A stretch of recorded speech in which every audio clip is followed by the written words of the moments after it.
Okay. Get this set up here. I think I had it on here the other day. Okay. There we go. It's a little lopsided. Yeah. So, what were you saying then? When we went overseas, we had light tanks, and our first attachment was the 45th Division, and Colonel Krieger was very nice. I was a liaison with his regiment, and like this one day he says, "Lieutenant, would you like to see a bombing? I've got an order in." So they came up and they were going to bomb fighter bombers.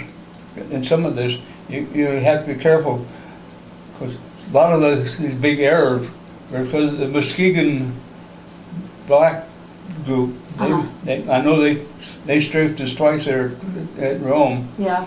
And the British came over and got the same signal, and they wobbled their wings and took off. They recognized the star, and all those black kids saw were a whole bunch of prisoners down there, and they didn't know they were prisoners necessarily. And so they strafed us. And we put out the smoke a second time, and they came in and strafed us again. And then a little while later, that's when the French, the British came over and they saw that we went away. And then that sort of melted away. This is the morning of June the 4th. And then as things settled down, I was over on the road. The road went into Rome, but we weren't, the front was, there was a military compound there where they had the high cyclone fence around it, and these barracks. And when we got the order, when we went into this, the lower lobby of this little hotel, Tor Sapienza. It's 10 miles from Rome. And Colonel Rodgers said, "You're about to meet the youngest general in the American Army." And so we got down there. General Frederic, and he had command of the American Canadian Special Service Force. Okay. There were only 2 battalions of them. They were screened soldiers from paratroopers and rangers. They were real good people, you know. So we go down in his lower lobby. It had nice, as I recall, it was marble, pretty nice. And met General Frederic. He was about 2 years older than I was. Oh. I was the first lieutenant then. Wow, so he was pretty young. Yeah, but he had, I think, 4 Purple Hearts at that time already. Oh my gosh. They were going to take an objective. He'd go out and set his operation point either at it or just beyond the objective they're going to be taking. So anyway, when we got together, this is getting for Rome. I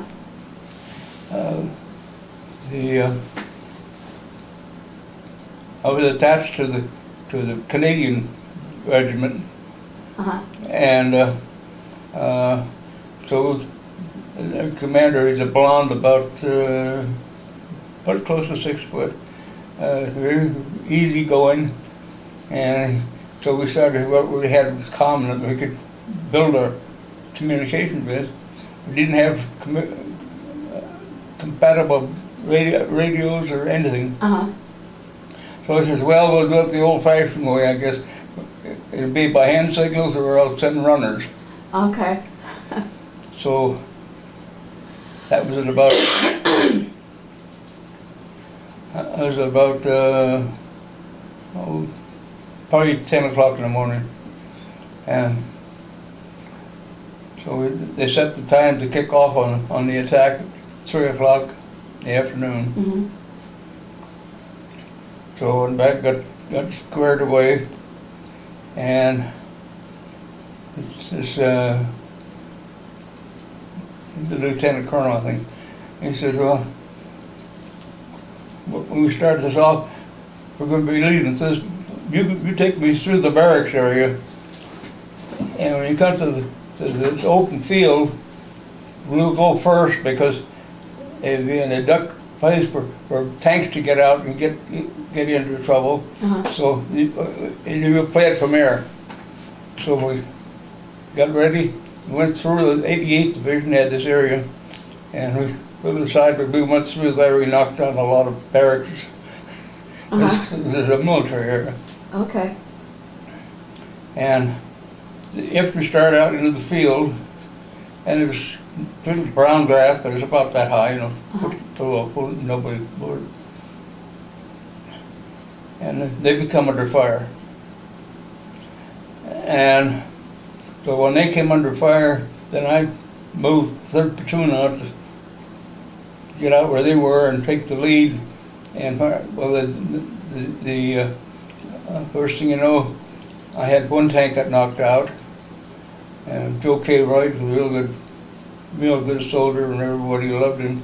He took a tank missile through his stomach. Oh gosh. Anyway, so he was killed, and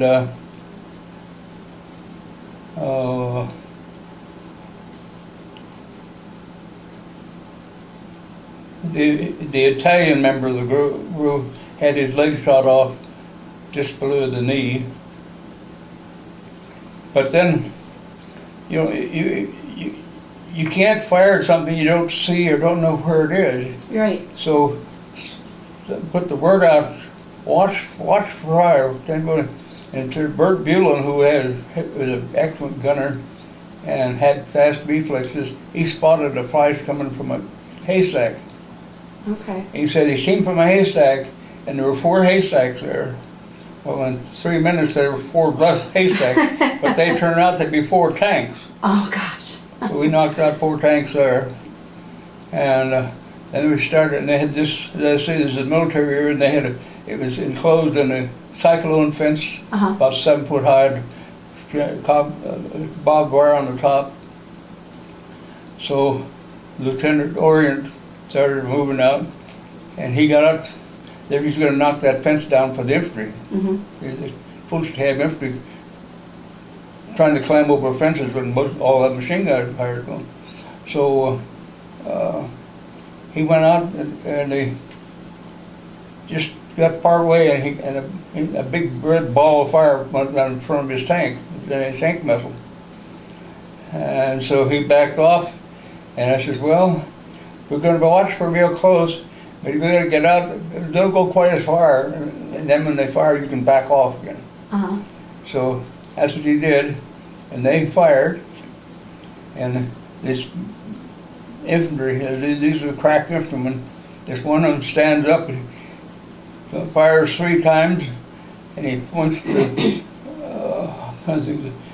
the tank driver was there. He was telling about it. We got him way on.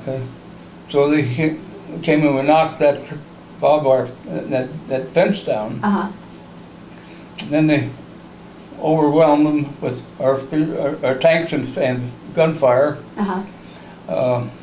Ended up, I lost 3 people. The American Canadian had 3 injuries, but they weren't.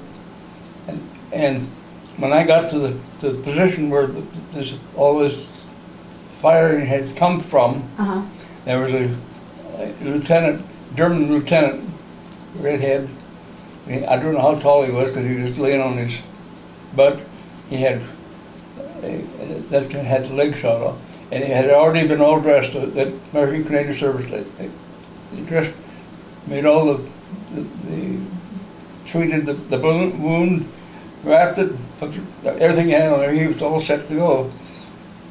And when I come up to him, he was from Berlin. Uh-huh. He says, "Lieutenant, you made a superb attack." And I asked him, he said, "Oh no, they take good care of me." And then he said, "Maybe you'd like this," and he gave me his overlay. You know, the overlay is it's an onion skin that you can see through. Okay. They put it on a map, and you draw things in. He gave it to me. There were 4 tanks. There were 2 self-propelled on the flank. There were 21 machine guns. He had 20 riflemen. He had all the names and everything there. Uh-huh. And so we overcame them. And they, as I say, the American Canadian Special Service Force lost 3 guys wounded, but they all went right into Rome with them. And then we took, they even took the Germans that were Uh-huh. so forth right with them. They, you know, didn't. Yeah. And so anyway, I got up to there at that point, and there, just beyond there, next to the highway, was an area that must have been shallow mines, Okay. and the roofs had caved in, and they sort of came down and made like a cone. Okay. And it was just a real tank wreck. There's no way it could go around. So next, the unit on my left was 752 Tank Battalion, Uh-huh. which we were not friends of. They were friends of no one. They had a battalion. Their battalion commander never slept in the same bed twice. Because he was afraid. Get killed. Because of the men. His own men. His own men. Oh, everybody hated him. He was horrible. Huh. Anyway, he was there on the road, ready to go into Rome, and I come up to him. I says, "Are you going to be going?" He says, "There's a self-propelled gun down here. We're waiting to get fire on it." I says, "Well, can I use your road to get around this area to get back in the?" He said, "No." And about that time, I noticed that the map showed the road in his area. It didn't say anything about the borrow pit next to it. So we went down to the borrow pit, went around, went in and took it. But, So the burrow pit would be like the low part of the road, like. yeah, you know, the ditch. The ditch. The ditch next to the road when you drive in. Yeah. That part, yeah. Okay. So, we got up there, and I couldn't go into Rome. My orders were to get the infantry into Rome, but not to go with them. So I sat outside of it, and Colonel Rodgers had me on the radio, Uh-huh. and so he had indicated about where he was. He'd be watching for us. So I pulled out. Uh-huh. And went over there and settled down there, and went over to where he was, and there was 2 jeeps, and there's 2 officers standing there. One of them was Colonel Rodgers, and the other one was Tony.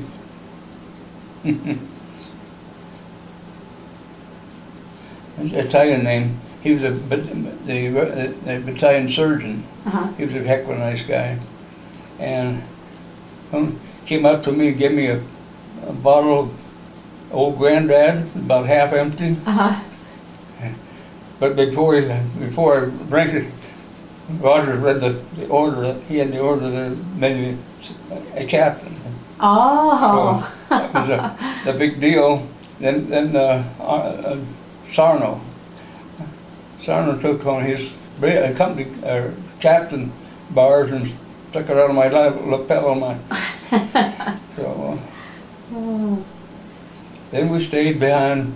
We were not to go into Rome until they had a schedule for convoying through Rome, and we were going to be going through at 11 o'clock that on the night of the 6th. Okay. Or the 5th. So, and they were told to make sure that your radio aerials are tied down tight, because the power is still on the transportation system in Rome, and if you come in contact with it, you're going to be getting 600 volts DC, you know. Oh. So, my company went on, A company had one guy that didn't get his area died down enough, he made contact. I took care of his radio for sure. Oh. But,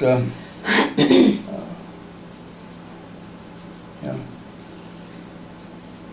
Went through, got on the other side and reassembled. Now we had been task force Howes. Colonel Howes of the 1st Armored Division had that task force to take Rome. And Colonel Ellis was the commander of an armored reconnaissance regiment. And they were going to take the lead in chasing the Germans up the boot. He introduced himself, and then he, like this, he says, "I have a bulletin here I want to read to you." And the bulletin was that several landings had been made in Normandy. Oh. And we had a relief, but we also said, well, finally they're coming. Because we'd be bearing all the brunt, you know. Yes, and you couldn't get replacements because they all went to that force. And yeah, I suppose you guys were still waging your part of the war in Italy, and they were coming in on a different area. Well, yeah, they've been building up and having a great time for a long, long time. Oh. Yeah. I should make sure I water your plants today, your flowers. Yeah. Because it's been hot. Yeah. And I keep forgetting. Okay. Now that's what you set that up for something else, but I don't remember what it was. Oh, I don't know. It was for, what were we talking about? I don't know. Stories. Yeah. Well, I had a B Company, the 756 was the best company in World War II. I agree. Because that's what you were in. We had our battalion throughout the whole war got 3 DSCs, and I got one of them. It had 2 Congressional Medals of Honor. One of them came out of B Company. Was Audie Murphy, is that? Audie Murphy Was he in B Company? He was infantry. He's B Company 7 of the 3rd Division. The 15th Infantry Regiment. Okay. Yeah, he was a good guy. Well, I've always made a comparison between Audie and Harris. Audie Murphy, he came from a fairly good sized family, and I think his dad was a boozer, so they actually, Audie was pretty much raising his siblings, from there. And when I first met Audie, they're so polite, and they had this Texas drawl, and you just right away you like them, you know. And Jim Harris was also, Audie was auburn red hair, pretty hair, real pretty hair. Jim Harris was red hair, but it was sort of a fiery red. But he had the same Texas drawl, very, very polite, you know. Now, did he get one of the other medals, or this other guy that you're comparing? He became an officer, and he was killed. He had a Congressional Medal of Honor posthumous. Okay. We were fighting in the Vosges Mountains, and during the day it was clear, and as soon as it started to get foggy, well, this is one of those real foggy nights where you couldn't see who was who.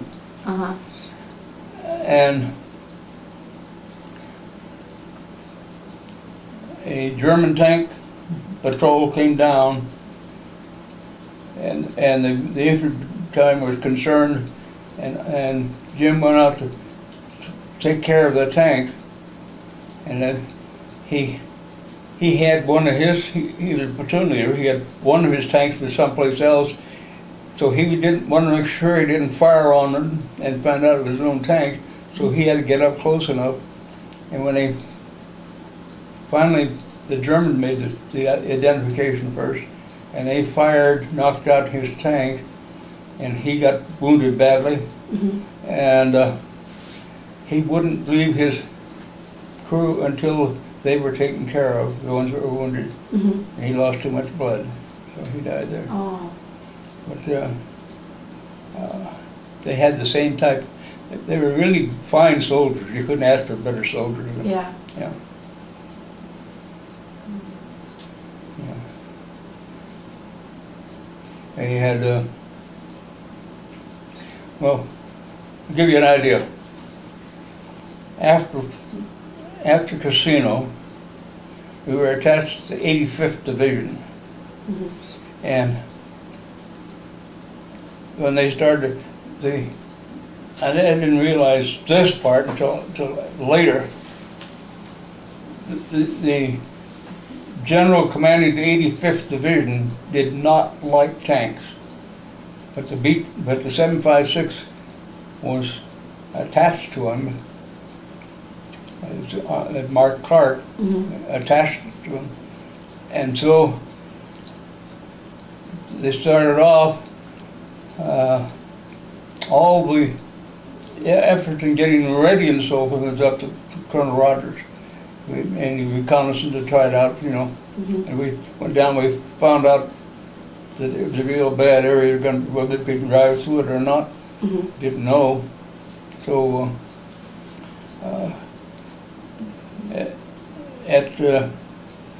they started at night, we were down reconnaissance at the same time. I thought we may be ahead of the reconnaissance, I don't know. But anyway, we came up out of there. And at about noon on that day, the infantry were a real bad problem. They were down and the Germans were getting the better of the fight. So Colonel Rodgers told me they want us down there at all costs. So, and he came up the top of the hill, which is a pretty beaten path on our side, but there was nothing on the other side. And it was very steep, a lot of ditches and so forth. And I had my first platoon leader, Lieutenant Neuman. He turned his tank over, trying to get across one of the first ditch. And his platoon sergeant, Oracle Johansson, he had more tactical sense than 90% of the infantry, of the lieutenants did. He says, well, this is Captain, Lieutenant, I was still a lieutenant. Lieutenant, I'm going to go, I can't get that down there where it's real green, that's going to be real mush. So I have to get it, and the slope is such that if I get up too far, I'm going to turn the tank over. So I'll go just to the edge of that green, so maybe I'll have enough, and then we can get around. Well, he went there and looked down, and he goes something, and then I was in the lead. Okay. So I got past him, the whole bunch went down, and I think after we got down to the flat, Jim Harris got right down to the river first, and we got down there, you know, and we had from experience at the casino, we had a pretty good idea of where they had these pillboxes. They had them camouflaged. If you didn't look at them real close, you couldn't tell they were there. So we had that knowledge that all those tankers did. So they took, and we shot up a bunch of German tank pillboxes down there. And my mission was to get down there, get the infantry across the river. Well, we were doing that as soon as we knocked several of the pillboxes so they could go across. And he said, there's a place there, find a ford, go across and join with them. Well, the place where the aerial photos looked at was the place to cross, had been a bridge, and at that point the bridge, the banks were straight up and down almost. Yeah. And it's about 8 foot of water. You can't float those tanks. Anyway, and I had a Sergeant Graffagnini. He was a wonderful guy. He had about 4 kids. He was from New Orleans, and he spoke like everybody else. He lost his New Orleans accent as soon as he got into Okay. Anyway, I had him hunting for this ford, and the Germans were shooting at him. And if you're out the play, you can see the picture. The Germans had a procedure. If you had a target, you build a box. You fire the run short. Say 200 yards short. Then you'd fire the next one thing 200 yards beyond. Then you go to this one here, and then you cut them in half, and you'd be on target. Well, I'd wait till you get 2 of those shots in, and then I'd get move Graffagnini about 100, 150 yards. See? So they start all over again. Well, when finally it was determined that there was no way we were going to get across, Rodgers said, well, if you can, come up out, go back to your assembly area. So we went reverse order. The last one down, the first one up was still there. And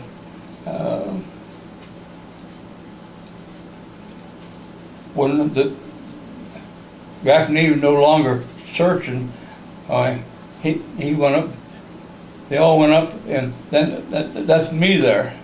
And they were firing at us with a 5-inch coastal gun, 5-inch hole, pretty good hole. Yeah. Anyway, they fired at mine, and I couldn't had that vision to know how they have options. So anyway, they fired one round, which would have been about the 3rd round, and it landed. This is the front of your tank, where your tracks are.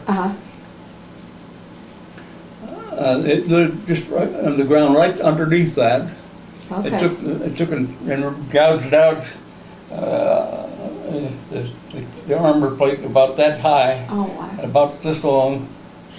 So, but they didn't get it. It didn't get it. It was close, but not. So funny, I got out of there. That's pretty good. We had C Company had a Captain Gurley, who he didn't seem to fit in like the rest. And I got to my assembly area, and then Colonel Rodgers told me on the phone, on the radio, to go out. They told me to describe and find Gurley and help straighten around so we can get out of there. He couldn't read a map. He had an area on the map, and he was 3 times that distance beyond. Oh. So anyway, I got him out. We got squared around, come back in. That was it. Where we want to go. We want to go across the Capo de Aqua. That's the name of the river there. Little town, little stream, but deep. Coming from the Apennine Mountains and then going into the Mediterranean.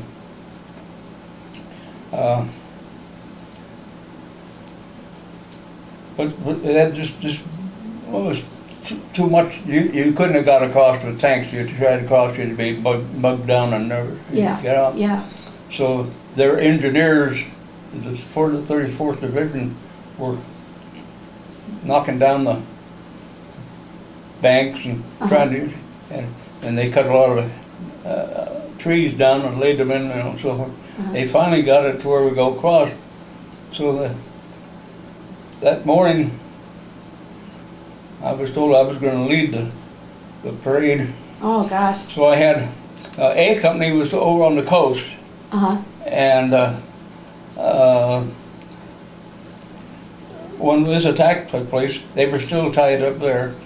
Then they decided that they didn't need that much force there because the threat of Germans coming in on an attack was less, so two of those platoons were released. But anyway, I had my couple of tanks, and behind them was C Company, and then what was left, A Company. I started down, and there was one of these cut